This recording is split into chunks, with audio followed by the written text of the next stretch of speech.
আসসালামু আলাইকুম। লাউ দেখে মনে করেন না যে এগুলো আমরা খামু বা বিক্রি করবো। লাউ হচ্ছে শুধুমাত্র একমাত্র এই যে হাঁস মুরগির জন্য। আর এই সেই ছাগলগুলা, এই যে এইখানে একটা আর এইখানে তিনটা আছে। এই দুইটা হচ্ছে একই ছাগলের বাচ্চা, আর এটা আলাদা, আর এটা একবারে দেশি, একবার ছোট জাত। কিন্তু এগুলো শক্তপুক্ত হয়, রোগ প্রতিরোধ ক্ষমতা বেশি থাকে। আসার পর থেকে খানা পিনার ভিতরেই আছে, ঠিক আছে।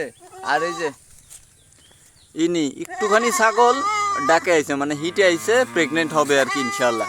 দেশি ছাগলের এই একটা গুণ, ঠিক আছে, দেশি ছাগলের এই একটা গুণ, খুব অল্প বয়সে হিটে আসে, মানে অল্প সময় হিটে আসে আর কি।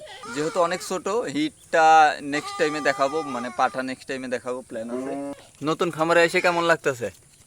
এই তুই তো খাওয়ার তালে আসছিস, নতুন খামারে এসে কেমন লাগতেছে? কেমন লাগতেছে? তুমি ব্যস্ত, এই ফাজিল টেটুকু। এই নতুন খামারে এসে কেমন লাগতেছে? এদিক দেখ, কাশিস না, আদা খাওয়া মনি। এদিক দেখ, এই কেমন লাগতেছে? এটা দরবারই দেয় না, কিন্তু এই দুইটারে সুন্দর মতো চুলকাই দিলে বাস নিরিবিলি থাকে, কোনো ইটি নেই, রিল্যাক্স। আর আমি যদি বের হই আমার পিছে পিছে আসে। রাইতেও ঘুমাস, দিনেও ঘুমাস, তোরা ঘুমাই না লাগে আনছি তো, আর তুই ঘরের ভিতরে ঢুকে ঘুমাই থাকস কে? হুম, মানছে কুত্তা বলে বাইরের লাগে তুই ঘরে ঢুকে বয়ে থাকস? তো ফাইজলামের একটা লিমিট থাকে তো নাকি? আর এই লাউ যেহেতু মুরগিকে খাওয়াইতে হবে, এগুলো এইভাবে খাওয়ানো হয় না। এর আগের ভিডিওতে হয়তো আপনাদেরকে দেখাইছি যে কুচি কুচি করে কেটে, যেমন আমরা ভাজি করে খাই ওই টাইপের করে, লবণ দিয়ে সিদ্ধ করে, বা হালকা হলুদ মিক্স থাকে। আর হলুদ মিক্স করার কারণ হচ্ছে হলুদের ভিতরে যে অ্যান্টিবায়োটিক যে ক্ষমতাটা থাকে, আমরা চাই যে হাঁস মুরগির ভিতরেও যাক, ওরা সুস্থ থাকুক। এখানে ঘাস কাটা রেডি আছে, তারপরে এখানে যে খড় রেডি রাখছে, এই মেশিন দ্বারা চপিং করা হবে, মানে কাটা হবে। যেহেতু কারেন্ট নাই এই কারণে ভাই চলে গেছে। এই তোরা বেরা।